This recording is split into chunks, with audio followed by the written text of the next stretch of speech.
Hello friends, मैं हूं संदीप चौहान और स्वागत है आप सबका हमारे यूट्यूब चैनल EDU स्टार पे। तो फ्रेंड्स, अभी हम इलेक्ट्रॉनिक्स इंजीनियरिंग पढ़ रहे हैं, बेसिक इलेक्ट्रॉनिक्स इंजीनियरिंग, और इसी के पैरेलल में हम लोग अब एक टॉपिक और पढ़ने वाले हैं, ट्रांसफार्मर। बेसिक इलेक्ट्रॉनिक्स इंजीनियरिंग के वीडियो आपको मिलते रहेंगे। इसी के साथ साथ अब हम इलेक्ट्रिकल इंजीनियरिंग में भी प्रवेश कर लें और थोड़ा सा उसमें एसी मशीन्स को देखना शुरू करें। एसी मशीन में जो हमारा पहला टॉपिक होगा, पहला लेक्चर, पहला जो चैप्टर होगा वो ट्रांसफार्मर होगा। हम ट्रांसफार्मर से इलेक्ट्रिकल को शुरू करने वाले हैं, क्योंकि ट्रांसफार्मर जो है वो बेसिक आपको देता है, बेसिक कॉन्सेप्ट देता है। वहां से आप मैग्नेट के भी कॉन्सेप्ट प्राप्त कर सकते हो, और जो बाकी चीजें हैं, इंडक्शन मशीन हो गया, इंडक्शन मोटर हो गया, इंडक्शन में या तो 3 फेज की मोटर हो या फिर सिंगल फेज की मोटर हो, इवन अल्टरनेटर तक के कॉन्सेप्ट इसमें थोड़े थोड़े मिलेंगे आपको। तो हम अब इलेक्ट्रिकल में प्रवेश करने वाले हैं, और यहाँ पे हम पहला जो देखेंगे, पहला जो चैप्टर होगा वो ट्रांसफार्मर का होगा। जो पहला चैप्टर होगा वो ट्रांसफार्मर होगा। ट्रांसफार्मर से हम स्टार्ट करने वाले हैं। तो आइए अब हम ट्रांसफार्मर देखेंगे, और ट्रांसफार्मर के एक एक चीजों को, बिल्कुल माइनर चीजों को भी यहाँ पे पढ़ेंगे। और जितने भी आपने ऑब्जेक्टिव बुक्स देखे हैं, RK Rajput, JB Gupta, BK Mehta, YD Sharma, जितने भी आपने देखे हैं, उनके जितने भी ऑब्जेक्टिव्स हैं ट्रांसफार्मर के, उन सारे चीजों को, उन सारे ऑब्जेक्टिव को हम इसमें लेके चलेंगे। ये जो हमारा लेक्चर होगा, इनमें सारे ऑब्जेक्टिव को भी हम डालने का प्रयास करेंगे और उन्हें आपको समझाने का प्रयास करेंगे थ्योरेटिकल बेसिस पे।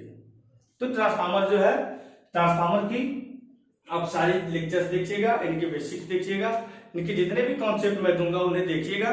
फिर आपको ऐसा लगेगा कि हमें ट्रांसफार्मर के लिए कोई ऑब्जेक्टिव बुक पढ़ने की आवश्यकता नहीं है। ट्रांसफार्मर के कम से कम 25 या 30 लेक्चर बनेंगे, काफी बड़े बड़े लेक्चर होंगे इसमें। और जो लेवल होगा वो बिल्कुल 0 से लेके लास्ट लेवल तक होगा। जितना भी ट्रांसफार्मर में हो सकता है, 1 to all, जितना भी हो सकता है ट्रांसफार्मर में, सारी चीजें आपको ट्रांसफार्मर से मिलेंगी। यहां से एक चीजें भी एग्जाम में बाहर नहीं जाने वाली है। जितनी भी चीजें हम पढ़ेंगे यहाँ से ट्रांसफार्मर के रिलेशन, ट्रांसफार्मर से रिलेटेड, इससे एक क्वेश्चन बेसी नहीं बनने वाले होंगे। तो आइए हम स्टार्ट करते हैं ट्रांसफार्मर, और सबसे पहले हम ट्रांसफार्मर के डेफिनेशंस को समझेंगे। आज का जो लेक्चर होगा हमारा, केवल और केवल इंट्रोडक्शन ऑफ ट्रांसफार्मर होगा। आज के लेक्चर में हम केवल इंट्रोडक्शन देखेंगे कि ट्रांसफार्मर वास्तव में होता क्या है, इसके डेफिनेशंस में कौन कौन से टर्म है, उनके एक एक टर्म को आज हम समझेंगे यहाँ पे कि उनके एक एक टर्म का मतलब क्या है। तो आइए स्टार्ट करते हैं, और सबसे पहले इसका डेफिनेशन देखते हैं ट्रांसफार्मर का। आइए लिखते हैं, पहले ट्रांसफार्मर का डेफिनेशन लिखते हैं। Transformer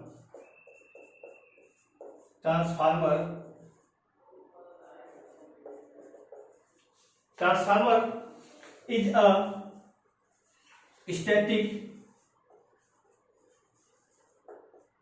static machine. Transformer is a static machine which transfer power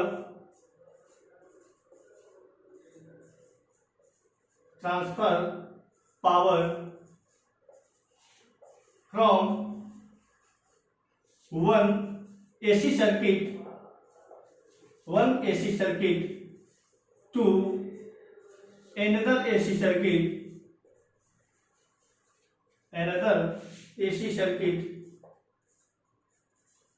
by rising or lowering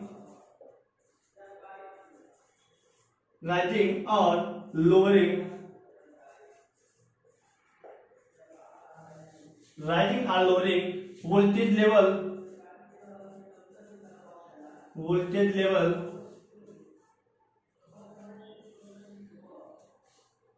corresponding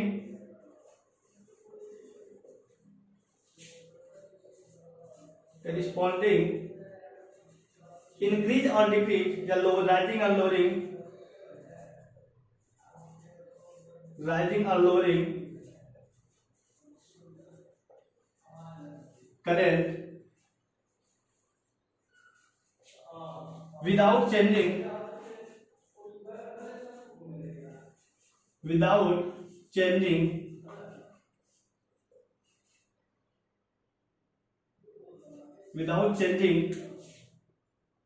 frequency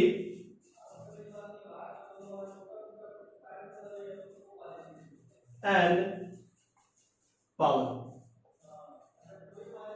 तो ये पूरा डेफिनेशन है ट्रांसफार्मर का। ये पूरी एक डेफिनेशन है जिसमें हमने सम अप करना चाहा है, जितने भी टर्म्स हो सकते हैं ट्रांसफार्मर में उनको सम अप करने का प्रयास किया गया है। और अब हम इस डेफिनेशन से ट्रांसफार्मर के एक एक चीज को देखेंगे कि डेफिनेशन में जो एक एक टर्म है उनके क्या अर्थ है। इस डेफिनेशन में जो टर्म्स आ रहे हैं, जो जो टर्म हमने यूज किए हैं उनके क्या अर्थ है ट्रांसफार्मर में। आज जो का जो लेक्चर होगा केवल और केवल इसके इंट्रोडक्शन पे बेस्ड होगा और यहाँ से आपको बहुत ही छोटे छोटे कॉन्सेप्ट मिलने वाले हैं। इस ट्रांसफार्मर की बेसिक क्लियर होने वाली है कि ट्रांसफार्मर कैसे कार्य कर रहा है। यहाँ से आपको बिल्कुल क्लियर हो जाएगा कि ट्रांसफार्मर का वर्क फंक्शन क्या होगा। तो देखिए, सबसे पहले हमने लिखा है transformer is a static machine. Transformer is a static machine means transformer एक स्थिर मशीन होता है। स्थिर मशीन कहने का मतलब कि वो चल नहीं सकता, जब तक उसे चलाया नहीं जाएगा तब तक वो चल नहीं सकता। यदि उसे एक जगह लाके इंस्टॉल कर दिया गया तो वो वही रहेगा, वो अपने आप रोटेट नहीं करेगा। मीन्स उसके अंदर भी कोई घूमने वाली चीजें नहीं है। जैसे हमने मोटर पढ़ा तो मोटर में आर्मेचर घूम रहा है, जनरेटर पढ़ा जनरेटर में आर्मेचर घूम रहा है, इंडक्शन मोटर पढ़ा वहां रोटर घूम रहा है, अल्टरनेटर पढ़ा आर्मेचर घूम रहा है। तो सारे चीजों में ये जो मशीनें हमने देखी इसमें मोशन करने वाली चीजें हैं, यहाँ पे मोशन हो रहा है। लेकिन ट्रांसफार्मर ऐसा मशीन होगा जिसमें मोशन नहीं होगा, जिसके अंदर कोई मोशन नहीं होगा। उसके जो इलेक्ट्रिकल पार्ट है वो पार्ट मोशन नहीं करेंगे। यहाँ पे मोशन करने वाली कोई बॉडी नहीं होगी ट्रांसफार्मर के अंदर। ट्रांसफार्मर को एक बार इंस्टॉल कर दिया लाके तो ना ही उसका कॉइल घूमेगा, ना ही उसकी कोर घूमेगी, ना ही उसकी बॉडी घूमेगी। इसलिए ट्रांसफार्मर को हमने बोल दिया स्टैटिक मशीन कि उसमें कोई रोटेटिंग पार्ट नहीं है, उसमें रोटेटिंग पार्ट नहीं है। ठीक, स्टैटिक्स बोलने का एक और यहाँ पे अर्थ होगा कि इसमें जो ईएमएफ इंड्यूस होता है, इसमें ट्रांसफार्मर में जो ईएमएफ इंड्यूस होता है वो डायनामिकली नहीं होता। जैसे हमने मोटर जनरेटर अल्टरनेटर में पढ़ा है कि जो ईएमएफ इंड्यूस हो रहा है, या जनरेटर और अल्टरनेटर में पढ़ा है कि जो ईएमएफ इंड्यूस हो रहा है वो आर्मेचर के या फिर रोटर के मूवमेंट करने के कारण उनमें फ्लक्स लिंक हो रहा है, उस फ्लक्स के लिंक होने के कारण उसमें ईएमएफ इंड्यूस हो रहा है। लेकिन ट्रांसफार्मर के केस में ऐसा नहीं है। ट्रांसफार्मर में जो ईएमएफ इंड्यूस होगा वो स्टैटिकली ईएमएफ होगा, स्टैटिकली इंड्यूस ईएमएफ जिसे बोल सकते हैं। अल्टरनेटर में या जनरेटर में जो ईएमएफ इंड्यूस होता है उसे हम बोलते हैं डायनामिकली इंड्यूस ईएमएफ। क्यों? क्योंकि वहां पे जो जिस कंडक्टर में हमें ईएमएफ इंड्यूस कराना है वो रोटेशन कर रहा है और उसके रोटेशन के कारण उससे फ्लक्स लिंक कर रहे हैं और फ्लक्स लिंक होने के कारण उस कंडक्टर में ईएमएफ इंड्यूस हो रहा है। लेकिन ट्रांसफार्मर में ऐसा नहीं है। ट्रांसफार्मर में एक कॉइल होगी, कॉइल बिल्कुल स्थिर होगी, उस कॉइल से जो फ्लक्स लिंक करेगा वो फ्लक्स परिवर्ती होगा, वो फ्लक्स मूवमेंट करेगा। कॉइल मूव नहीं करेगा, कॉइल स्थिर रहेगा, फ्लक्स मूव करेगा मींस फ्लक्स में परिवर्तन होगा और फ्लक्स में परिवर्तन के द्वारा ही जो कॉइल है उसमें ईएमएफ इंड्यूस हो जाएगा। तो यहां से ट्रांसफार्मर से और जनरेटर से हम देख रहे हैं कि जो ईएमएफ का इंडक्शन है वो मुख्यतः दो प्रकार से होता है। जो जनरेटर में हुआ उसे डायनामिकली इंड्यूस ईएमएफ, जो ट्रांसफार्मर में ईएमएफ इंड्यूस होगा उसे हम बोलेंगे स्टैटिकली इंड्यूस ईएमएफ। लाइए इसे समझ भी लेते हैं। EMF induction, EMF induction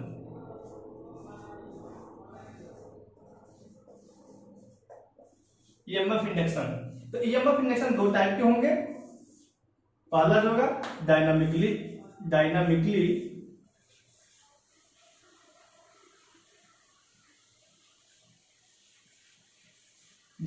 induced EMF और दूसरा जो होगा उसे बोलेंगे स्टैटिकली इंड्यूस्ड ईएमएफ।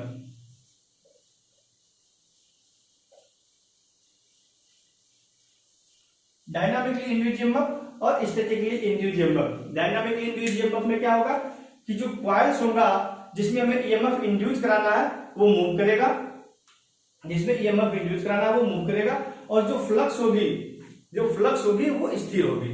स्टैटिकली में क्या होगा, जो कॉइल होगा वो स्थिर होगा और जो फ्लक्स होगा वो परिवर्ती होगा।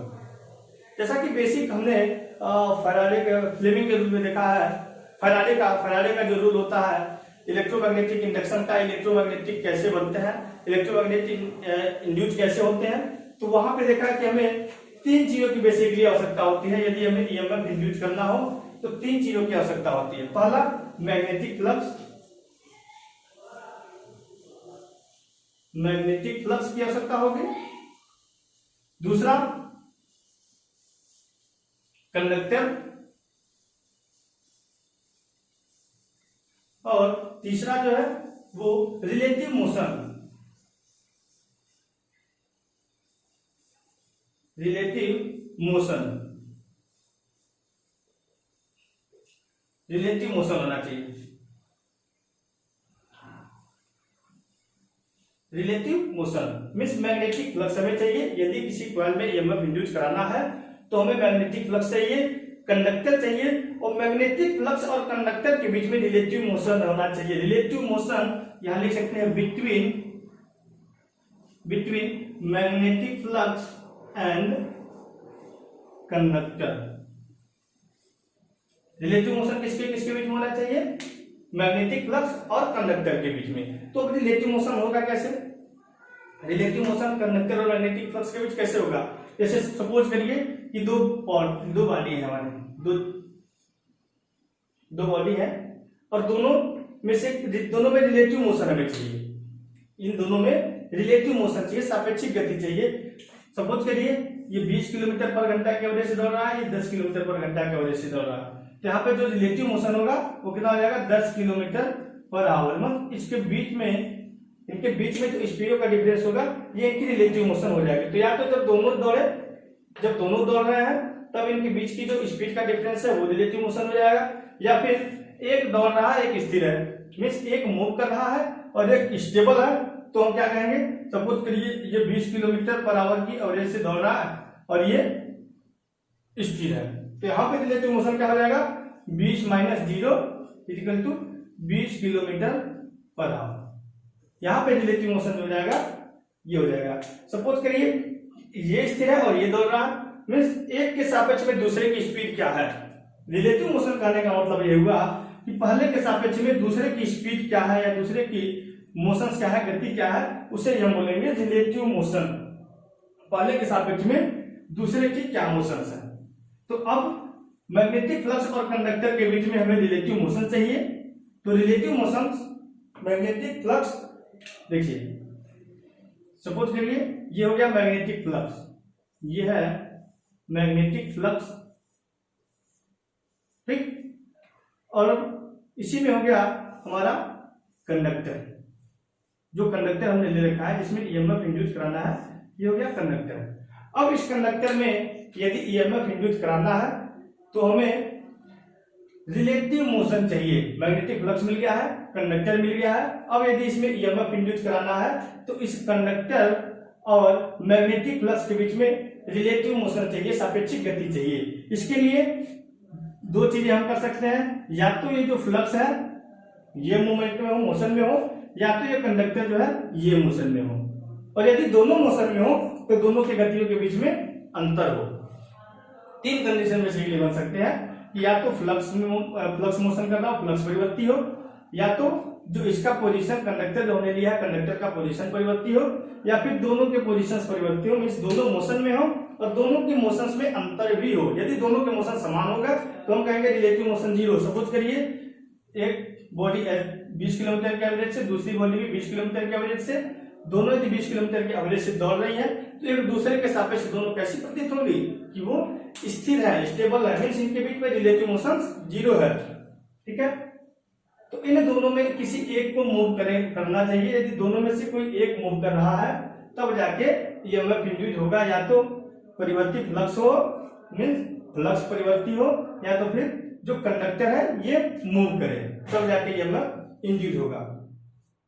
तो परिवर्ती फ्लक्स कैसे प्राप्त करते हैं? परिवर्ती फ्लक्स एसी सप्लाई यदि लगा देते हैं तो एसी के द्वारा जो फ्लक्स उत्पन्न होता है वो परिवर्ती होता है, डीसी सप्लाई के द्वारा जो फ्लक्स उत्पन्न होता है वो स्थिर होता है। तो यदि हम एसी सप्लाई किसी कंडक्टर पे लगाते हैं, किसी कॉइल को हम यदि एसी सप्लाई में रख दें, एसी सप्लाई के क्षेत्र में रख दें, तो एसी सप्लाई के द्वारा जो फ्लक्स उत्पन्न होगा वो परिवर्ती फ्लक्स होगा, तब इस कंडक्टर को मूव करने की कोई जरूरत नहीं। यदि कंडक्टर स्थिर बैठा रहे तो ये जो फ्लक्स है वो परिवर्ती है, फ्लक्स परिवर्तित हो रहे हैं, फ्लक्सों में rate of change of flux मिल रहा है हमें। तो यदि rate of change of flux मिल रहा है, फ्लक्सों में परिवर्तन मिल रहा है, तो ये जो कॉइल हमने उसमें रखा है उस कॉइल में ईएमएफ इंड्यूस हो जाएगा। यदि एसी सप्लाई हम देते हैं और कॉइल जो है यहाँ पे स्थिर है तो इस कॉइल में ईएमएफ इंड्यूस हो जाएगा अकॉर्डिंग टू फ्लेमिंग फैराडे के नियम के अनुसार इसमें ईएमएफ इंड्यूस हो जाएगा। किंतु यदि यहाँ पे हम डीसी सप्लाई दे दें, एसी की जगह कौन सी सप्लाई दे दें, DC supply, DC direct current के लिए सप्लाई हम देते हैं, तो डायरेक्ट करंट की सप्लाई द्वारा जो मैग्नेटिक फ्लक्स सेटअप होता है वो स्थिर मैग्नेटिक फ्लक्स होता है। मींस उसमें rate of change of flux नहीं होता, फ्लक्स जो है d phi by d t, rate of change of flux with respect to time d phi by d t नहीं होता। फ्लक्स जो है यदि हम इसका ग्राफ खींच लें तो जो फ्लक्स होगा वो टाइम के सापेक्ष परिवर्ती नहीं होगा, टाइम के सापेक्ष परिवर्ती ना होकर ये स्थिर होता है। Means rate of change of जो फ्लक्स है इन केस ऑफ डीसी वो परिवर्ती नहीं होता, फ्लक्स परिवर्ती नहीं होता, इसलिए इसके द्वारा जो मैग्नेटिक फ्लक्स बना है ये परिवर्ती नहीं है। अब ये क्लियर हो गया कि आप डीसी के केस में मैग्नेटिक फ्लक्स परिवर्ती नहीं है।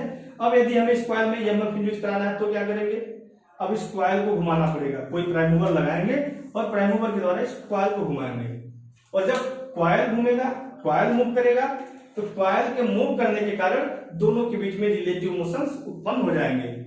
ये स्थिर है और ये मूव करने लगा, ये स्थिर और ये मूव करने लगा, तो अब दोनों के बीच में रिलेटिव स्पीड आ गई, और जैसे ही रिलेटिव स्पीड आई इसमें ईएमएफ जनरेट हो गया। ठीक है, तो ये जो ईएमएफ जनरेट होगा, अब यहाँ पे जो ईएमएफ जनरेट होगा वहां पे हम देख रहे हैं जो एक बॉडी है, जो कंडक्टर है, कंडक्टर मूव करने लगा। मीन्स यदि आर्मेचर है तो आर्मेचर मूव करने लगा, आर्मेचर जब मूव करने लगा तो ऐसे मशीनों को कहेंगे हम ये डायनामिक मशीन है। डायनामिक मशीन मतलब इनमें मूविंग करने वाले पार्ट हैं, और ऐसे जो ईएमएफ इंड्यूस होगा उसे बोलेंगे हम डायनामिकली इंड्यूस्ड ईएमएफ। ऐसे जो ईएमएफ इंड्यूस होगा उसे बोलेंगे dynamically induced EMF. Means DC supply देते हैं, स्थिर मैग्नेटिक फील्ड बनाते हैं, और स्थिर मैग्नेटिक फील्ड बनने पे मैग्नेटिक फील्ड में ही एक कॉइल से, और कॉइल को प्राइम मूवर द्वारा मूवमेंट करा दे, घुमा दे, उस कॉइल के घूमने के कारण जो कॉइल में ईएमएफ इंड्यूस होगा, जो दोनों के बीच रिलेटिव मोशंस आएगी, रिलेटिव मोशंस के कारण जो ईएमएफ इंड्यूस होगा उसे हम बोलेंगे डायनामिकली इंड्यूस्ड ईएमएफ। और डायनामिकली इंड्यूस्ड ईएमएफ का भी जो मान होता है E equal to n d phi by d t, d phi by d t means rate of change of flux with respect to time. यहाँ पे भी फ्लक्स परिवर्ती हो रहा है। कौन सा फ्लक्स परिवर्ती हो रहा है, जो इससे लिंक कर रहा है, जो इससे फ्लक्स लिंक कर रहा है। इसे हम डीसी में पढ़ेंगे, तो डीसी बनाएंगे तो खूब बढ़िया से बताएंगे। यहाँ पे एक फार्मूला और आता है, E equal to B L V sine theta, B L V sine theta.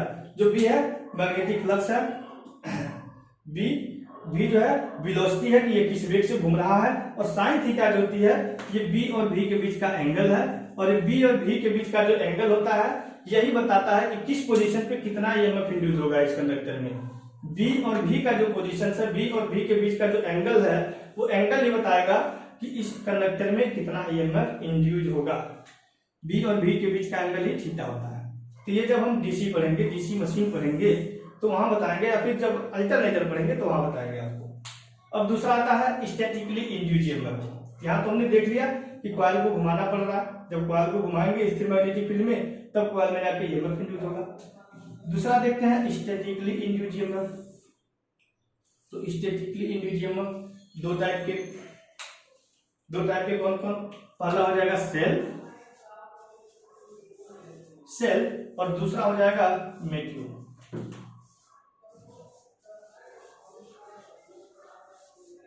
Self induced EMF और म्यूचुअल इंड्यूस्ड ईएमएफ। अब सेल्फ इंड्यूस्ड ईएमएफ क्या होगा और म्यूचुअल इंड्यूस्ड ईएमएफ क्या होगा, आइए इसे देख लेते हैं। ये बस बेसिक है, मैं इस टर्म को समझाने का प्रयास कर रहा हूं, और यहाँ से आपको एक बेसिक नॉलेज मिलेगी। जब हम ट्रांसफार्मर के वर्किंग पढ़ेंगे वहां से वर्किंग में आपको काफी हेल्प होगा, इसलिए मुझे आज बताना इसे जरूरी लग रहा है। इंट्रोडक्शन है, इंट्रोडक्शन में यदि आप इस बेसिक को समझेंगे तो ट्रांसफार्मर समझने में केवल और केवल ये बताना मेरा मोटो नहीं है कि स्टैटिक्स क्यों है। स्टैटिक्स तो इसलिए है कि इसमें कोई रोटेटिंग पार्ट नहीं है, इसलिए वो स्टैटिक्स है। लेकिन ये बताने का मेरा मोटो है कि आप थोड़ा सा समझें कि जो ट्रांसफार्मर में ईएमएफ इंड्यूस होगा वो कैसे होगा, तो इसकी नेचर क्या होगी, उस चीज को समझना है। तो आइए अब हम देखते हैं, थोड़ा सा इसे डिलीट करते हैं, स्क्रीनशॉट लेना हो तो ले लीजिए। चलिए डिलीट करते हैं।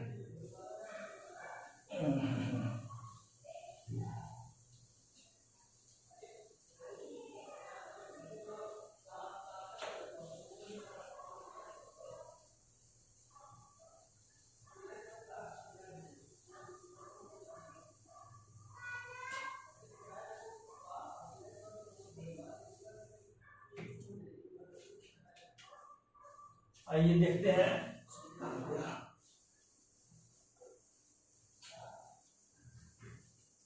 सेल्फ और म्यूचुअल। अब देखेंगे हम कि सेल्फ इंड्यूस्ड ईएमएफ क्या है और म्यूचुअल इंड्यूस्ड ईएमएफ क्या है। म्यूचुअल और सेल्फ पहले देख लेते हैं। सेल्फ इंड्यूस्ड ईएमएफ क्या होगा। सेल्फ इंड्यूस्ड ईएमएफ मतलब होता है अपने आप ईएमएफ इंड्यूस हो जाए। जैसे ही हम उसे सप्लाई से जोड़े, सप्लाई से जोड़ते ही अपने आप ईएमएफ इंड्यूस हो जा रहा है किसी कॉइल में, तो उसे बोलेंगे सेल्फ इंड्यूस्ड ईएमएफ। जैसे एक कॉइल बनाया,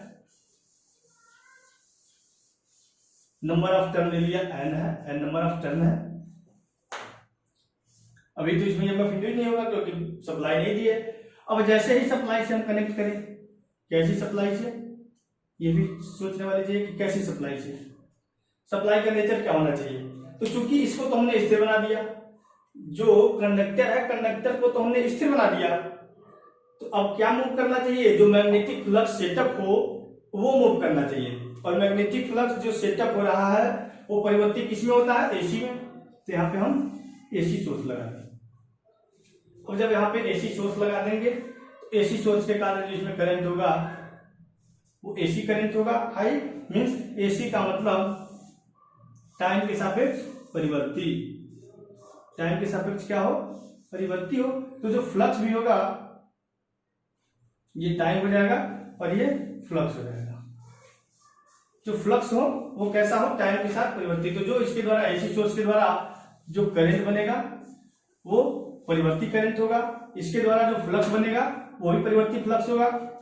अब यहाँ पे फ्लक्स सेटअप हो गया, और कैसा फ्लक्स सेटअप होगा, परिवर्ती फ्लक्स। देखिए परिवर्ती फ्लक्स सेटअप हो गया इस सोर्स के द्वारा, इसमें परिवर्ती फ्लक्स सेटअप हो गया। और वहीं पे एक कॉइल रखा हुआ है। अब एक कॉइल जो है वो किसमें रखा है, परिवर्ती फ्लक्स में रखा है।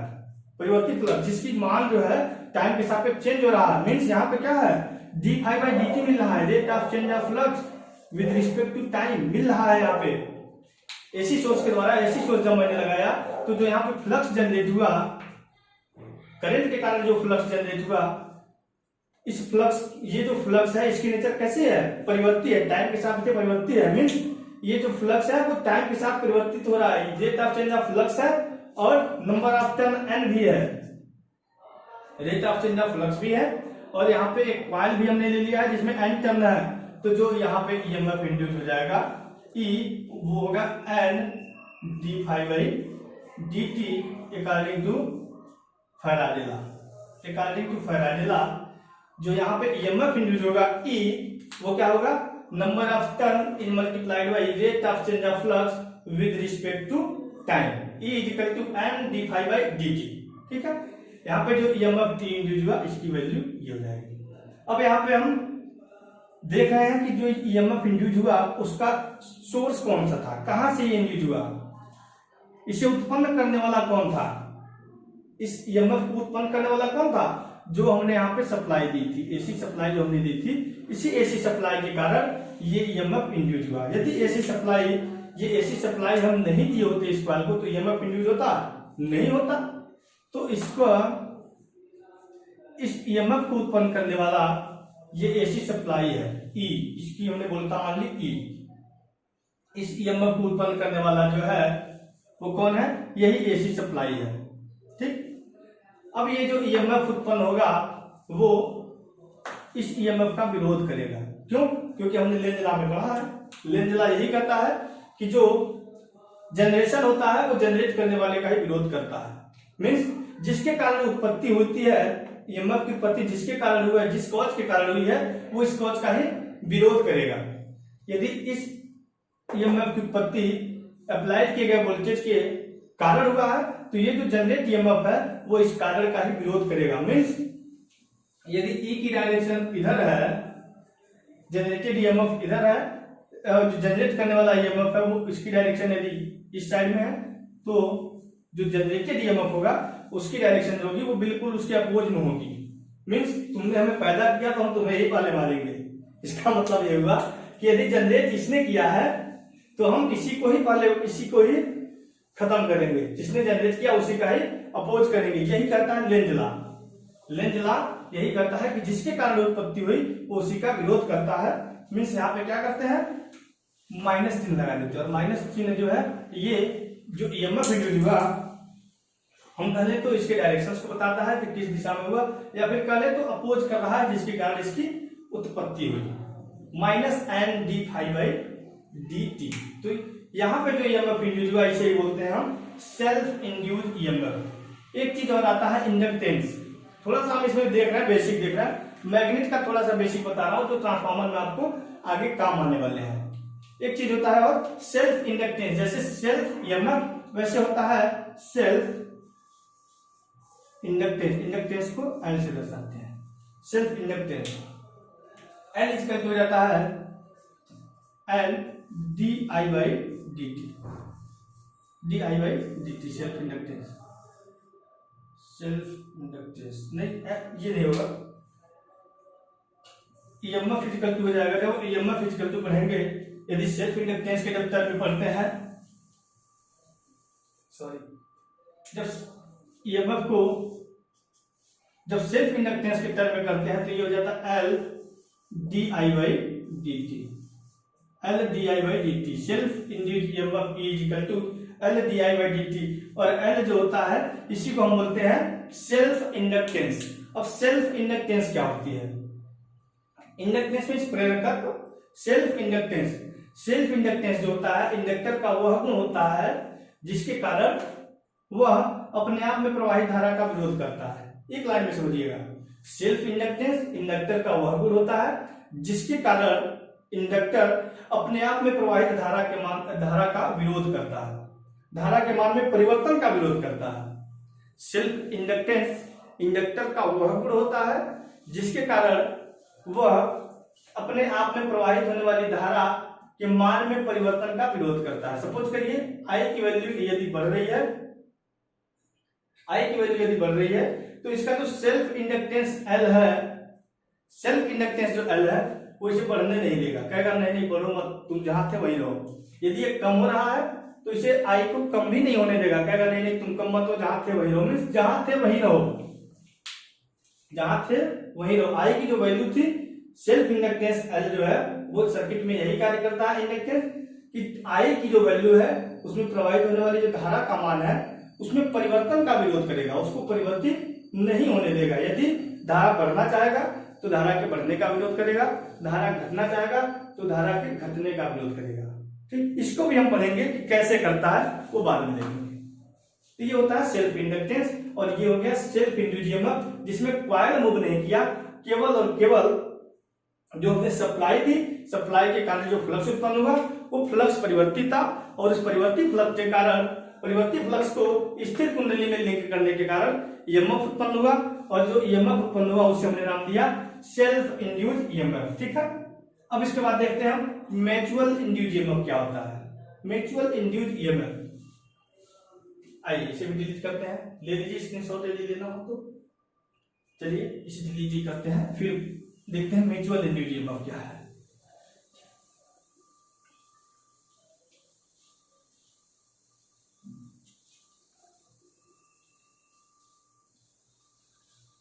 इंटरेस्ट बनाए रखिएगा, काफी सारी चीजें मिलने वाली हैं। अभी ये बेसिक है, इंट्रोडक्शन है, सारी चीजें पढ़ेंगे जीरो से लेके हाई तक, जहां तक भी हो सकता है। आप ये मत देखिएगा कि ये मेरे लेवल का नहीं, ये मेरे लेवल का नहीं, इसे स्किप करें उसे स्किप करें, कुछ नहीं स्किप करना है क्योंकि ट्रांसफार्मर सभी ने पढ़ रखा है। आपको थोड़ा सा एक्स्ट्रा पढ़ना होगा, जो मैं थोड़ा सा हायर लेवल का पढ़ाऊंगा, यदि आप उसे पढ़ेंगे तो ही जाके आप एग्जाम में, क्योंकि आप एग्जाम में ज्यादा नंबर से डिस्क्वालीफाई नहीं होते, बस 4 नंबर 2 नंबर 5 नंबर, और वो जो 4 नंबर 2 नंबर 5 नंबर है वो वही होते हैं जिसे आप कहते हो कि ये कहां से आया था, ये क्वेश्चन कहां से था, ट्रांसफार्मर में तो हमने पढ़ा ही नहीं, मोटर में हमने तो पढ़ा ही नहीं, तो ये वहीं से होता है। तो अभी हम बेसिक से शुरू कर रहे हैं और बेसिक से जहां तक भी जा सकते हैं, जितनी भी चीजें हैं, जितने भी मीन्स उससे बेसिक कुछ नहीं आने वाला आपके एग्जाम में, वहां तक हम जाएंगे आपको लेके। देखिए तो ये था सेल्फ इंडक्शन। अब आता है mutual induction. Mutual induction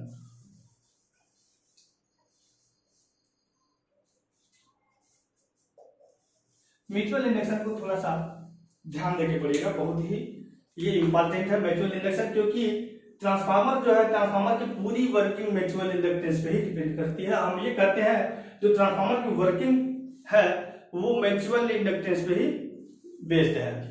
exam में पूछे भी जाते हैं कि ट्रांसफार्मर की जो वर्किंग है, ट्रांसफार्मर की जो क्रियाविधि है वो मुख्यतः किस पे बेस्ड है, तो म्यूचुअल इंडक्टेंस पे ही बेस्ड है। या इसे कभी कभी एग्जाम में म्यूचुअल इंडक्टेंस ना देके दे देता है इलेक्ट्रोमैग्नेटिक इंडक्शन, तो इलेक्ट्रोमैग्नेटिक इंडक्शन पे बेस्ड है। ठीक, तो इस म्यूचुअल इंडक्टेंस को ध्यान से समझिएगा। देखिए म्यूचुअल इंडक्टेंस में क्या होता है, दो कॉइल होते हैं,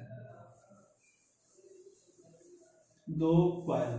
अच्छा कॉइल क्या होता है, कॉइल कॉइल क्या होता है, कॉइल भी बेसिकली, कॉइल जो होता है वो बेसिकली कंडक्टर ही होता है, कॉपर का ही बना होता है।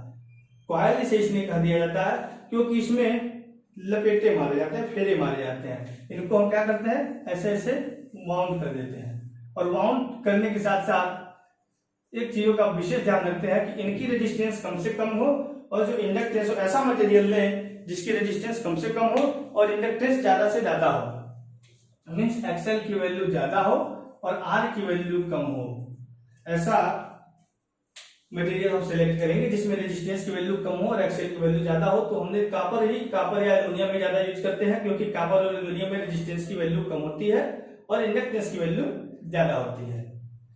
तो ये कहीं कोई और चीज नहीं है, ये मत समझिएगा कि बार बार ये क्या है, वाइंडिंग क्या होती है। वाइंडिंग भी एक सिंपली कंडक्टर ही होता है, और ये प्योर कंडक्टर्स होता है जैसे कॉपर एल्युमिनियम हमने बताया। इसमें बस एक प्रॉपर्टी आ जाती है कि इसकी इंडक्टेंस रेजिस्टेंस कम होनी चाहिए और इंडक्टेंस ज्यादा होनी चाहिए, और इन्हें वाउंड कर देते हैं। तो एक कॉइल हमने लिया जिसमें सपोज किया नंबर ऑफ टर्न जो है वो N1 है। नंबर ऑफ टर्न यहाँ पे कितने, N1 मान लिया, नंबर ऑफ टर्न N1 है। ठीक है, इसे हमने माना coil number A, coil number A माना। इसमें प्रवाहित होने वाली जो धारा है इसे I1 मान लिया। ठीक है, अब देखिए एक दूसरा कॉइल लिया इसी के बगल में, एक दूसरा कॉइल लिया जिसमें नंबर ऑफ टर्न N2 है, प्रवाहित होने वाली धारा को I2 ले लिया, I2 है, और इसे हमने कॉइल नंबर B माना। ये एक नंबर कॉइल और ये B नंबर, दो नंबर कॉइल। अब देखिए इस कॉइल को, ये जो दोनों कॉइल्स हैं ये एक दूसरे से इलेक्ट्रिकली कपल्ड नहीं है। ये जो दोनों कॉइल हैं ये एक दूसरे से इलेक्ट्रिकली कपल्ड नहीं है, मीन्स ये दोनों सेपरेटेड है। ना इसका करंट इसमें जा सकता, ना इसका करंट इसमें जा सकता, क्योंकि करंट जो है वो एयर में फ्लो नहीं कर सकता है। Air is a bad conductor of electricity. Electricity जो है एयर में नहीं फ्लो कर सकती है, तो यहां से करंट यहां नहीं आ सकता, ना इसका करंट इसमें जा सकता है। ये दोनों इलेक्ट्रिकली रूप से क्या है, सेपरेटेड है। केवल एक चीज हो सकता है कि एक का फ्लक्स दूसरे को लिंक कर जाए, क्योंकि air is a best conductor for magnetic flux. Magnetic flux जो है, मैग्नेटिक फ्लक्स कंडक्टर, एयर जो होता है वो कंडक्टर होता है मैग्नेटिक फ्लक्स के लिए। मैग्नेटिक फ्लक्स एयर में बड़ा आसानी से ट्रेवल कर सकता है, रन कर सकता है। तो मैग्नेटिक फ्लक्स, इसके मैग्नेटिक फ्लक्स यहां जा सकते हैं, इसके मैग्नेटिक फ्लक्स यहां जा सकते हैं। ठीक, अब सपोज करिए कि एक मैग्नेटिक फ्लक्स φ2 है, एक मैग्नेटिक फ्लक्स जो है वो φ2 है, जो इस कॉइल में भी लिंक कर रही है और इस कॉइल में भी लिंक कर रही है। मैग्नेटिक फ्लक्स φ2 है जो इन दोनों कॉइलों में लिंक कर रही है, इसमें भी लिंक कर रही है और इसमें भी लिंक कर रही है। ठीक है, अब जब दोनों में लिंक कर रही है और दोनों इलेक्ट्रिकली रूप से सेपरेटेड है, और उसी समय क्या हुआ कि जो कॉइल नंबर ए है, कॉइल नंबर ए के करंट में परिवर्तन हुआ, करंट के मान में परिवर्तन हुआ। परिवर्तन में इसका मान बढ़ गया, सपोज करिए बढ़ गया, हो सकता है कम हो गया, इसका मान सपोज करिए कि बढ़ गया। तो अभी हमने सेल्फ इंडक्टेंस में पढ़ा था, इस सेल्फ इंडक्टेंस में क्या है, जिस कॉइल में करंट का मान बढ़ता है उसका सेल्फ इंडक्टेंस उसके मान में परिवर्तन नहीं होने देता है। यदि बढ़ रहा है तो बढ़ने नहीं देगा, घट रहा है तो घटने नहीं देगा। लेकिन यहाँ क्या है, यदि कॉइल नंबर 1 में करंट का मान बढ़ रहा है तो कॉइल नंबर 2 में ईएमएफ इंड्यूस होगा, ईएमएफ इंड्यूस होगा, ईएम। कॉइल नंबर 1 में यदि करंट बढ़ेगा तो यहाँ पे एक ईएमएफ इंड्यूस होगा N2, यहाँ का फ्लक्स d φ2 अपॉन dt। ये ईएमएफ यहाँ पे जनरेट होगा। म्यूचुअल इंडक्टेंस के कारण यहाँ पे ईएम पैदा होगा जो नंबर ऑफ टर्न और फ्लक्स परिवर्तन, मतलब फ्लक्स कितना परिवर्तन हो रहा है उसके बराबर होगा यहाँ पे। अब ये ईएमएफ जो है ईएम जो जनरेट हुआ कॉइल नंबर बी में, ये कॉइल नंबर बी में जो ईएम जनरेट हुआ, अब ये क्या करेगा, अब ये ईएमएफ इसके करंट में परिवर्तन का विरोध करेगा। ऐसे ही मीन्स करंट इसमें परिवर्तित हुआ लेकिन ईएमएफ दूसरे में जनरेट होगा और इसका ईएमएफ जो है वो इसमें धारा के परिवर्तन का विरोध करेगा। ये चीजें आप ध्यान रखिएगा, जब ट्रांसफार्मर बताएंगे तो और आपको क्लियर कराएंगे कि जब सेकेंडरी में करंट के मान में परिवर्तन होता है तो प्राइमरी में ईएमएफ इंड्यूस होता है जिसके द्वारा सेकेंडरी के करंट को परिवर्तित नहीं होने दिया, तो मतलब करंट के परिवर्तन का विरोध करता है। तो इसमें यदि करंट का परिवर्तन हुआ तो यहाँ ईएमएफ जनरेट होकर उस करंट को परिवर्तित होने का विरोध कर रहा है। इनके बीच में जो इंडक्टेंस होता है उसे बोलते हैं mutual inductance. Mutual inductance, mutual inductance, और म्यूचुअल इंडक्टेंस को एम से दर्शाते हैं। एम इक्वल टू होता है कि कोफिशिएंट ऑफ कपलिंग जिसे बोलते हैं रूट L1 L2, या यहां से coefficient of coupling equal to हो जाता है M means mutual inductance root L1 L2। Coefficient of coupling का मतलब ये हुआ कि इसका कितना फ्लक्स इसमें जाके लिंक कर रहा है और इसका कितना फ्लक्स जाके इसमें लिंक कर रहा है।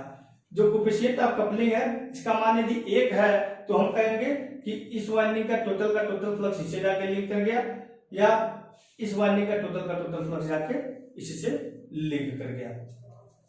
ठीक, इनके जो है इसमें सेल्फ, यहां से यदि हम सप्लाई दे रहे हैं तो यहाँ पे सेल्फ भी होगा, सेल्फ इंड्यूस ईएमएफ भी होगा, और इस सेल्फ के कारण इसमें म्यूचुअल ईएमएफ भी इंड्यूस होगा। सपोज करिए यहाँ पे हमने सप्लाई दिया, यहाँ पे एसी सप्लाई दिया, अब एसी सप्लाई के कारण यहाँ पे भी ईएमएफ इंड्यूस होगा जिसे हम ई सेल्फ कहेंगे, ई सेल्फ कहेंगे।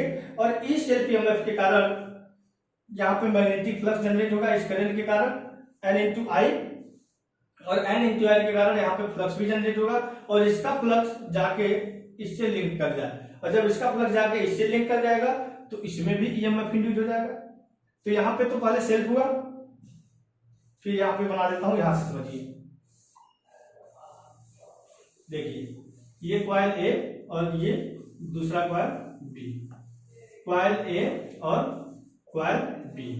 ठीक, यहां पे हमने एक सोर्स लगाया एसी का।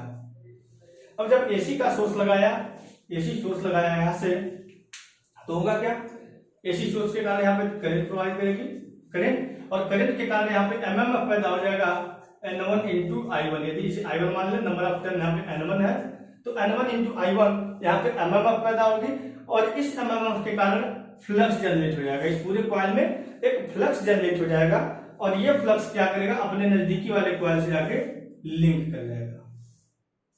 ठीक है, क्योंकि इस फ्लक्स को जनरेट करने वाला जो सोर्स था वो परिवर्तित सोर्स था, तो ये जो फ्लक्स होगा वो भी परिवर्तित होगा।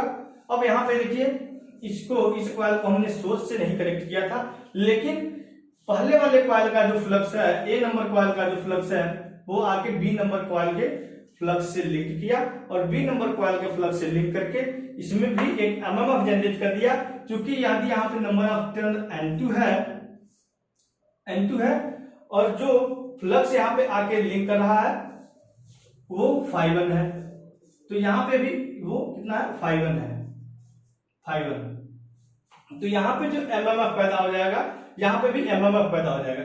ये जो वाइंडिंग है बी नंबर की जो कॉइल है वहां पे भी एमएमएफ पैदा हो जाएगा, ईएमएफ जनरेट हो जाएगा, यहाँ पे ईएमएफ जनरेट हो जाएगा।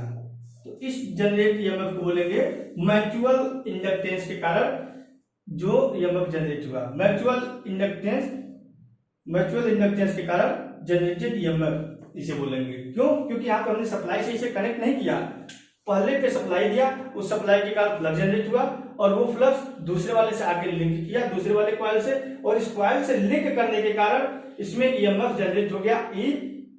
इस ईएमएफ को हम कहते हैं mutual induced EMF. Mutual induced EMF ये होगा, क्योंकि इस पे सप्लाई नहीं दिया हमने, ये दूसरे के कारण जाके यहाँ पे जनरेट हुआ, इसे बोलेंगे म्यूचुअल इंड्यूस्ड ईएमएफ। अब सपोज करिए यदि यहाँ पे सर्किट ये बंद होती, किसी रेजिस्टेंस को लगा के, किसी लोड को लगा के, ये सर्किट बंद होती, यदि ये सर्किट बंद होती तो क्या होता, यहाँ पे ईएमएफ जनरेट हो गया है, म्यूचुअल इंड्यूस्ड ईएमएफ जनरेट हुआ।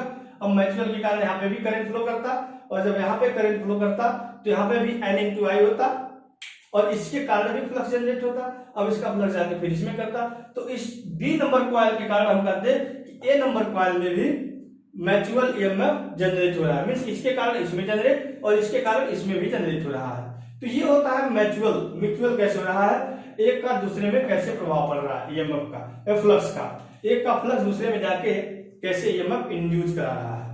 तो इसे बोलेंगे म्यूचुअल इंडक्शन, जो कि ट्रांसफार्मर में बड़ा ही यूज होने वाला है। ट्रांसफार्मर में हम इसे और विस्तृत पढ़ेंगे, डॉट और क्रॉस प्रोडक्ट का एक कॉन्सेप्ट लाएंगे, और वहां से देखेंगे कि इसका फ्लक्स और इसके फ्लक्स दोनों कॉइलों के फ्लक्स है वो कब अपोजिंग में आ रहे हैं, कब सपोर्ट में आ रहे हैं। ठीक, आइए इसे भी डिलीट करते हैं। तो हमने देखा कि जो ट्रांसफार्मर है वो कैसा मशीन है, स्टैटिक मशीन है, मींस इसमें कोई रोटेटिंग पार्ट नहीं है, इसमें कोई घूमने वाला पार्ट नहीं है, घुर्डी अंग नहीं है, रोटेटिंग करने वाला बॉडी कोई नहीं है, ऐसी कोई पार्ट नहीं है ट्रांसफार्मर में जो रोटेट करे, जो मोशन करे। इसलिए हम ट्रांसफार्मर को कह दिए transformer is a static machine and it's working principle depend on mutual induction और इलेक्ट्रोमैग्नेटिक इंडक्शन। मींस इसकी जो वर्किंग है वो किस पे डिपेंड कर रही है, म्यूचुअल इंडक्शन या इलेक्ट्रोमैग्नेटिक इंडक्शन पे। अब आगे बढ़ते हैं, विच ट्रांसफर पावर, यहां पे देखिए विच ट्रांसफर पावर मींस ये क्या कर रहा है, पावर को ट्रांसफर कर रहा है from one AC circuit to another AC circuit, from one AC circuit to another AC circuit, means एक एसी सर्किट से दूसरे एसी सर्किट को पावर का ट्रांसफर कर रहा है। देखिए अभी जो म्यूचुअल हमने पढ़ा, अभी म्यूचुअल सही बताने का प्रयास कर रहे हैं कि कह क्या रहा है।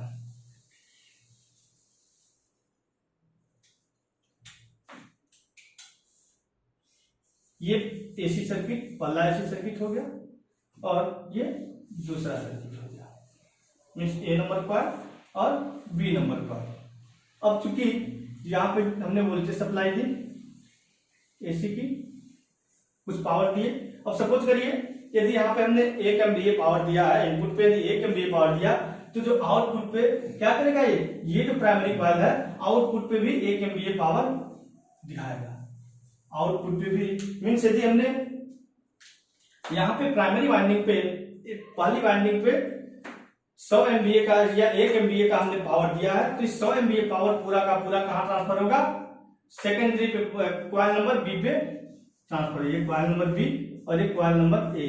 कॉइल नंबर ए को यदि हम जितना पावर देंगे वो टोटल का टोटल पावर उसे वो ट्रांसफर कर देगा ए कॉइल से बी कॉइल में, बिना उसके लेवल को चेंज किए। ये चीज आपको ध्यान रखना है, विदाउट चेंजिंग पावर, पावर को चेंज नहीं करेगा।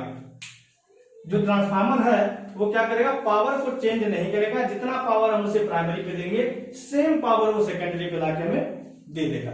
जितना पावर प्राइमरी पे देंगे उतना ही पावर हमें सेकेंडरी पे लाके दे देगा, यदि ट्रांसफार्मर लॉसलेस है तब, मीन इफिशियंसी 100% है तब ये आइडियल केस में ही प्राप्त हो सकता है। यदि इफिशियंसी 100% है, हम यहां से यदि इसे P1 पावर दिए तो ये सेम का सेम P1 पावर ही हमें बी नंबर कॉइल में लाके देगा, जबकि यहाँ पे इलेक्ट्रिकली कोई कनेक्शन नहीं है। कितनी अच्छी चीज है कि इलेक्ट्रिकली कोई कनेक्शन नहीं है, फिर भी पावर का ट्रांसमिशन हो रहा है, पावर एक कॉइल से दूसरे कॉइल पे ट्रांसफर हो जा रही है बिना इलेक्ट्रिकल कनेक्शन के। दोनों कॉइलों के बीच में कोई इलेक्ट्रिकल कनेक्शन नहीं है, लेकिन पावर का ट्रांसफर एक कॉइल से दूसरे कॉइल में हो रहा है। और यदि इफिशियंसी 100% है, कोई लॉसेस नहीं हो रहे हैं, मींस जो लॉसेस, कॉपर लॉसेस या फिर आयरन लॉसेस जो भी है, यदि लॉसेस को हम निगलेक्ट कर रहे हैं तो जितना पावर हम देंगे इनपुट पे उतना का उतना पावर ही वो हमें आउटपुट पे लाके देगा ट्रांसफार्मर। अब एक चीज और देखते हैं, एसी सर्किट, यहां पे एक टर्म है और एसी। एक चीज हम और ध्यान दे लें थोड़ा सा इसमें, वो भी जानना जरूरी है। कंफ्यूजन रहते हैं कई लोग, ये होता कैसे है। सपोज करिए ये एक कॉइल बना दिया हमने, और कॉइल कैसा है, प्योर कंडक्टिंग मटेरियल है, कॉपर का है, एल्युमिनियम का है, प्योर कंडक्टिंग मटेरियल है। इसमें कोई हमने रेजिस्टेंस नहीं लगाया, किसी प्रकार का कोई प्रतिरोध नहीं लगाया, और इसको लाके हमने हाई वोल्टेज से लाके कनेक्ट कर दिया। High voltage 11 kV 33 kV AC supply से लाके कनेक्ट कर दिया। ये कितना हो सकता है वोल्टेज, 11 kV होगा, 33 kV हो सकता है, या फिर एंड सो ऑन, ऊपर भी हो सकता है, नीचे भी हो सकता है। अब देखिए कितनी अच्छी चीज है कि हमने यहाँ पे 11 किलो वोल्टेज लगा दिया और सर्किट बिल्कुल शॉर्ट है, लेकिन फिर भी कंडक्टर जला नहीं। ये कंडक्टर नहीं जला, इस कंडक्टर को तो बर्न आउट हो जाना चाहिए था, जल जाना चाहिए था, पिघल जाना चाहिए था। क्यों? क्योंकि यहाँ पे हमने 11 किलो वोल्टेज लगा रखा है, लोड इस पे कुछ है ही नहीं है।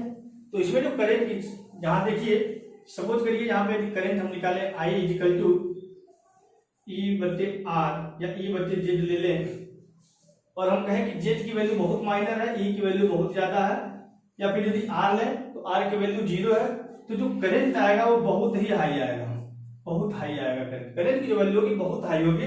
तो इस कॉइल को क्या होना चाहिए, जल जाना चाहिए, या तो फिर इस कंडक्टर को, जिस कंडक्टर को हमने लिया है उसकी क्रॉस सेक्शन एरिया बहुत ज्यादा होना चाहिए कि वो जितना हमने दिया है, जितना वोल्टेज दिया है और जितना रेजिस्टेंस है, जितनी एम्पियर आ रहा है उसकी रेटिंग के अनुसार इस कंडक्टर का साइज हो, तो कंडक्टर का साइज बहुत मोटा हो जाएगा।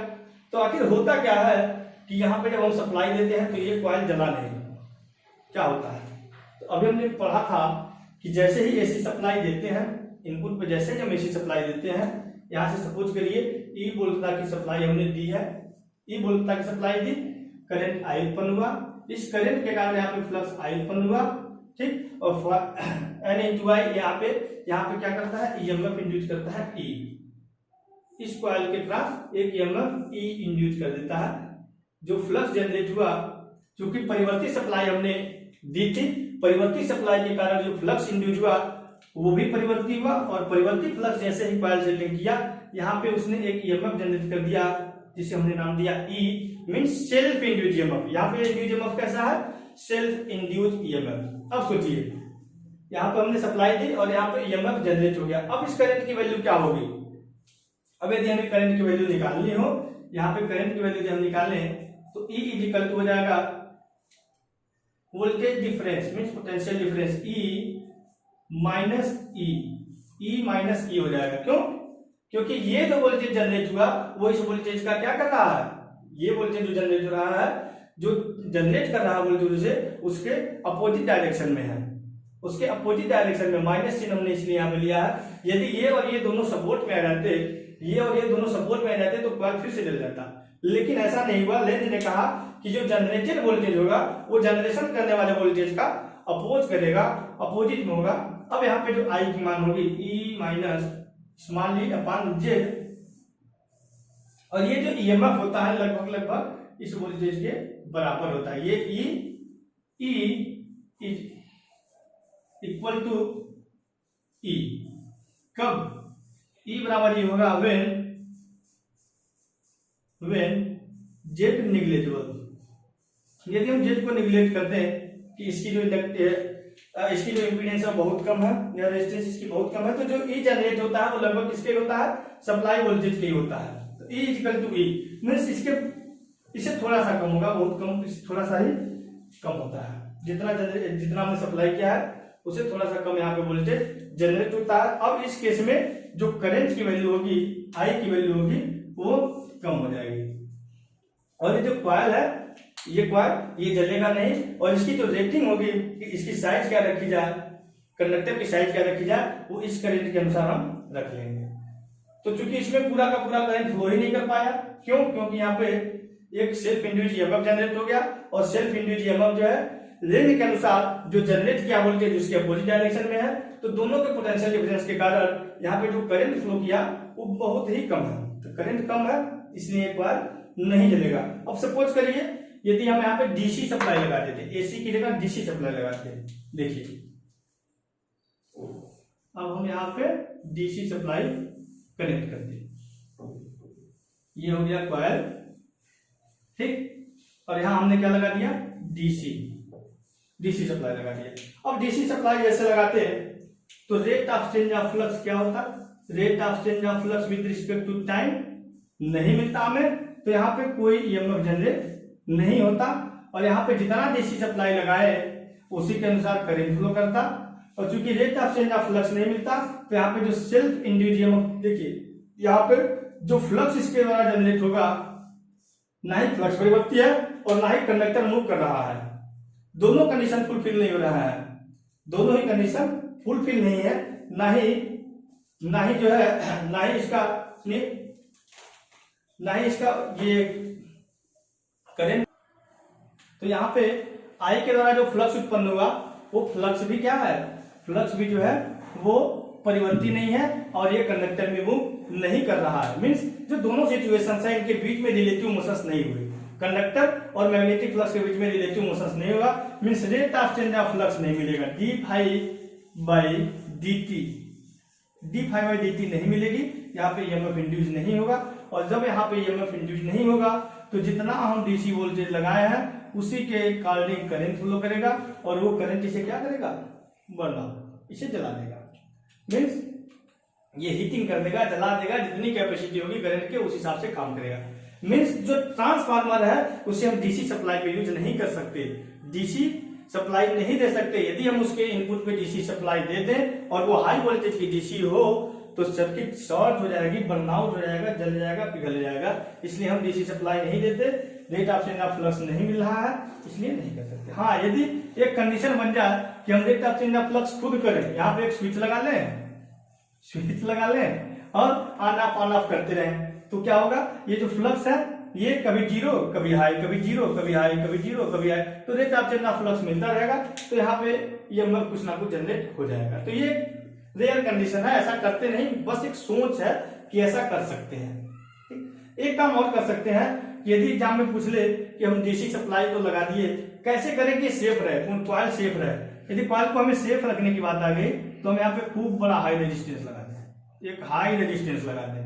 यदि केवल और केवल कॉइल को सेव करने की बात है, ये कॉइल सेव कैसे रहे, जले नहीं, तो एक हाई रेजिस्टेंस यदि हम इसमें कनेक्ट कर दें, बहुत ज्यादा वैल्यू का यदि रेजिस्टेंस इसमें कनेक्ट कर दें, तो जो करंट की वैल्यू होगी यहाँ से वो लिमिटेड हो जाएगी। करंट की वैल्यू जो है इस रेजिस्टेंस के कारण लिमिटेड हो जाएगी और हम डीसी सप्लाई, लेकिन वो ट्रांसफार्मर एक्शन नहीं करेगा, ये भी दिमाग में रहे। वहां पे ट्रांसफार्मर एक्शन नहीं होगा क्योंकि जब हम डीसी सप्लाई लगाए हैं, रेजिस्टेंस लगाए, तो केवल और केवल इस कॉइल में करंट कम होगा, ट्रांसफार्मर एक्शन नहीं होगा, यहाँ पे ईएमएफ इंड्यूस नहीं होगा। और यदि हम जब यहाँ पे स्विच लगा दें, स्विच लगा के ऑन ऑफ कर रहे हैं, तो यहाँ पे ईएमएफ इंड्यूस हो जाएगा और हो सकता है कि थोड़ा सा वोल्टेज सेकेंडरी पे हमें मिलने लगे इसके फ्लक्स के कारण, जिस हिसाब से स्विचिंग रहेगी उस हिसाब से, क्योंकि rate of change of flux ज्यादा नहीं मिलेगा स्विचिंग से। स्विचिंग से क्या होगा, देखिए ये टाइम है टी, फ्लक्स कभी हाई फिर जीरो, हाई फिर जीरो, फिर हाई जीरो, फिर हाई, फिर जीरो, फिर हाई, मीन्स ऐसे ही यहाँ पे फ्लक्स यदि हम स्विचिंग करते हैं जीरो फिर हाई, जीरो फिर हाई, मीन्स यहाँ पे जो रेट ऑफ यहाँ जो चेंज ऑफ फ्लक्स है वो केवल जीरो से मैक्सिमम तक की मिल रहा है, मिनिमम में नहीं जा रहा है। फ्लक्स की जो वैल्यू है बड़ा कम होगी, तो यहाँ से बस जीरो जाएगा, जीरो से फिर हाई जाएगा, फिर जीरो से हाई जाएगा, और ऐसे नहीं जाएगा, ये पूरी साइन वेव में नहीं जाएगा। हम इसे ऐसे कर सकते हैं, यहाँ पे देखिए पहले जीरो जब स्विच खुला था, फिर हाई, कुछ समय तक हाई रहा, फिर हम स्विच को ऑफ किए तुरंत जीरो, कुछ समय तक जीरो रहा, फिर हाई, फिर जब तक स्विच खुला रहा परिवर्तन, फिर मतलब ऐसे ही मिलता चला जाएगा। तो ये वाली हमारी जो ग्राफ बनेगी, जो फ्लक्स के यहाँ पे ग्राफ बनेगी वो ऐसी कुछ बनेगी, और उसके कारण ईएमएफ जनरेट होगा, लेकिन वो बड़ा माइनर होगा। ठीक, तो ये एक स्पेशल केस है, इसका प्रयोग कहीं नहीं है, बस एक कॉन्सेप्ट है कि ये ऐसे कर सकते हैं, हो सकता है इसलिए। और जो हमारा बताने का मतलब मोटो ये था कि हम जो ट्रांसफार्मर को है वो एसी पे यूज करते हैं, डीसी पे यूज नहीं करते, क्योंकि यहाँ पे ईएमएफ इंड्यूस नहीं हो रहा है, कॉइल में कोई भी सेल्फ या म्यूचुअल किसी भी प्रकार का ईएमएफ इंड्यूस नहीं हो पा रहा है डीसी सप्लाई पे, इसलिए हम इसे यूज नहीं कर पा रहे हैं। चलिए आगे बढ़ते हैं, फिर इसके ऊपर डिफिनेशंस को थोड़ा सा और देखते हैं। बस बने रहिए वीडियो में, बोर मत होइए। हाँ, स्क्रीनशॉट भी लेना हो तो थोड़ा सा ले लीजिए। चलिए डिलीट ही करते हैं, बस समझने का प्रयास करिए, ज्यादा लिखने पढ़ने के चक्कर में मत रहिए, इसके कॉन्सेप्ट को समझिए। एक बार कॉन्सेप्ट समझ जाएंगे जिंदगी भर नहीं भूलेंगे। लिखने पढ़ने के ज्यादा चक्कर में मत पड़िए, ये हम सारी चीजें लिखी है, कॉन्सेप्ट को पकड़िए, कॉन्सेप्ट को क्लियर रखिए। जहां कॉन्सेप्ट में प्रॉब्लम आ रहा है पूछ लिया करिए, कमेंट में पूछ लिया करिए। लाइव तो है नहीं कि लाइव पूछ लेंगे, तो कमेंट में ही पूछ लिया करिए। तो हम अगली वीडियो जब बनाएंगे तो उसमें आपके कमेंट को देखते हुए उसका जवाब जरूर देंगे कि ये ऐसे क्यों हुआ। अब देखिए एसी सर्किट समझ आ गया कि एसी सर्किट तो ले दिया गया, एक सर्किट को दूसरे सर्किट में कर रहा, एक पावर को एक सर्किट से दूसरे सर्किट में कर रहा बाय राइजिंग और लोअरिंग वोल्टेज लेवल। ठीक है, जब हम ट्रांसफार्मर को सपोज करिए एक डब्बा लिया हमने और यही ट्रांसफार्मर है, ये क्या है ट्रांसफार्मर। ये क्या करता है, जो हम इसे इनपुट वोल्टेज दिए हैं, इनपुट वोल्टेज उसको ये आउटपुट पे देता है, लेकिन वोल्टेज के लेवल को या तो बढ़ा के देता है या तो कम करके देता है। जैसे हमने यहां से V1 वोल्टेज दिया और यहाँ पे V2 वोल्टेज मिला, तो यहाँ पे तीन केस हो सकते हैं। V1 is smaller than V2, V1 is greater than V2 और V1 is equal to V2।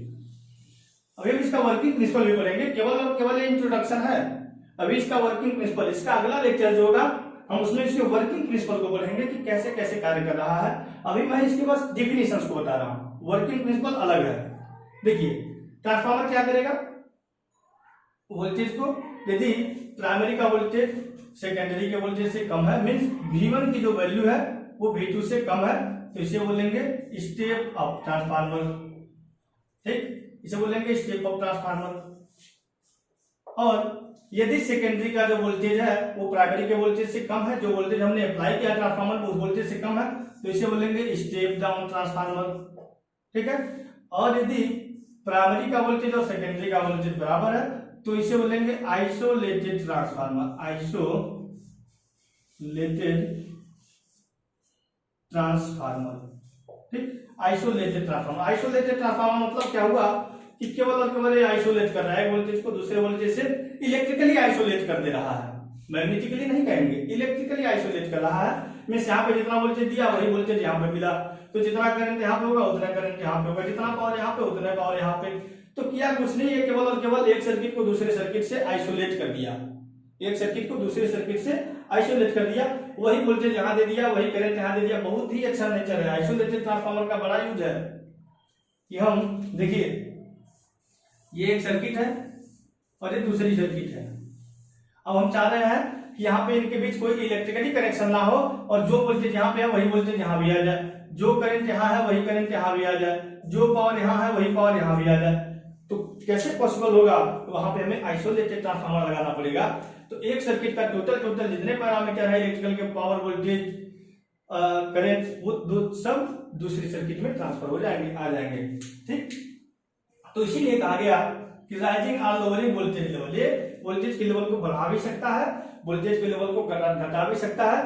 Corresponding rising और लोअरिंग करंट।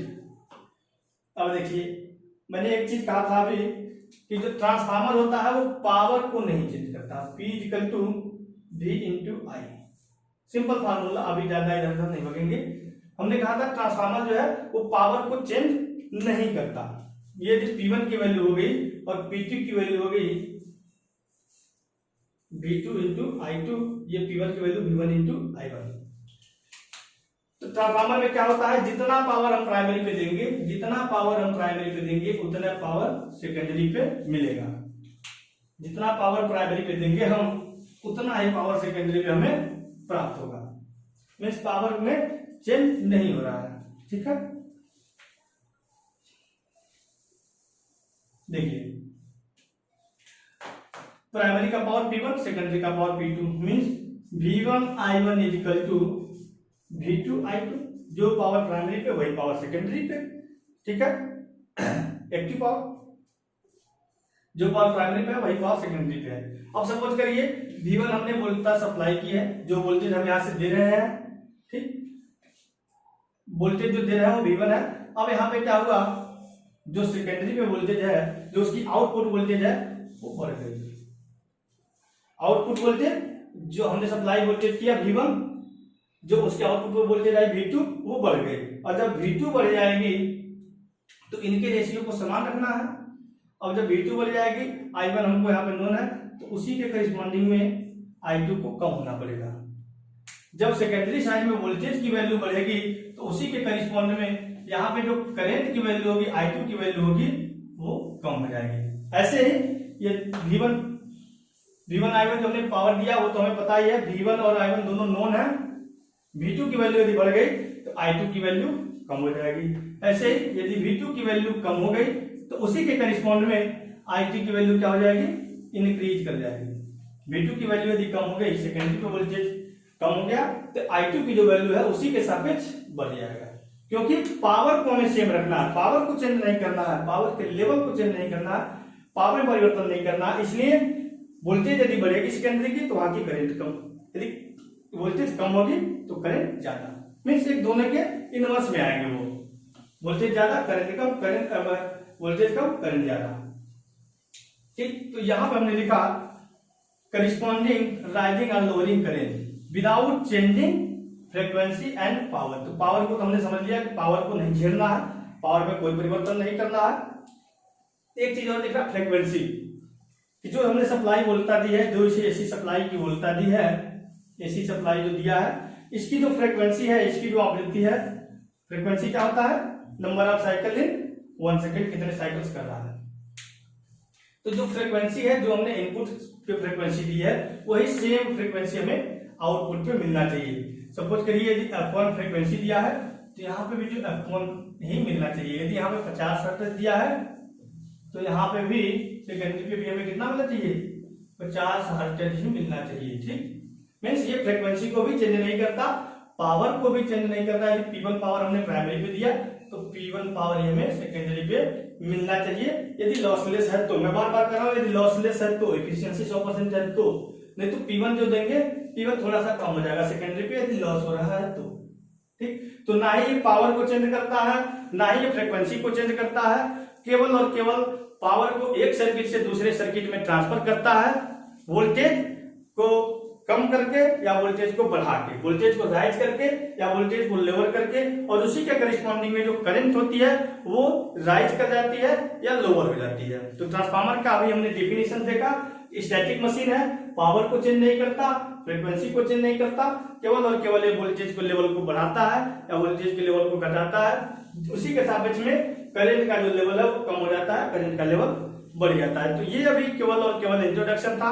इसके अगले वीडियो में हम वर्किंग प्रिंसिपल ऑफ ट्रांसफार्मर देखने वाले हैं कि ट्रांसफार्मर की वर्किंग क्या है, कैसे कार्य करता है, उसमें फ्लक्स कैसे जनरेट होते हैं, उसमें कितने सेल्फ बनते हैं, कितने बार म्यूचुअल बनता है, सेल्फ का फ्लक्स क्या करता है, म्यूचुअल का फ्लक्स क्या करता है। तो हम इसके अगले लेक्चर में जब वर्किंग प्रिंसिपल ऑफ ट्रांसफार्मर पढ़ेंगे तो उसमें हम देखेंगे कि सेल्फ कहाँ ईएमएफ इंड्यूस कर रहा है, म्यूचुअल का कहाँ जा रहा है। उसमें हम क्रॉस और डॉट का प्रोडक्ट देखेंगे कि क्रॉस करने से क्या होता है, जो वाइंडिंग करते हैं उनका पैटर्न क्या होता है, वाइंडिंग जो हमने लपेटे मारे हैं उनके प्राइमरी और सेकेंडरी पे, उन किस पैटर्न में उनको करेंगे। तो ये सारी चीजें हम वर्किंग प्रिंसिपल में देखेंगे।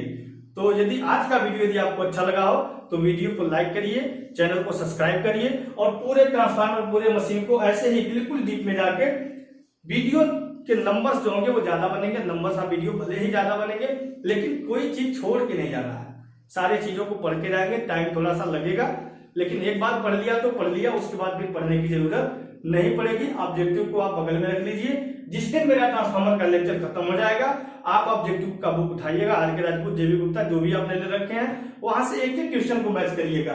सारे क्वेश्चन आपको हमारे इस लेक्चर से मिलेंगे, जो भी ट्रांसफार्मर के सारे लेक्चर बनेंगे उनमें से आपको सारे क्वेश्चन मिल जाएंगे, सारे डाउट आपके क्लियर होंगे। तो ठीक है, ये वीडियो लास्ट तक देखने के लिए थैंक यू।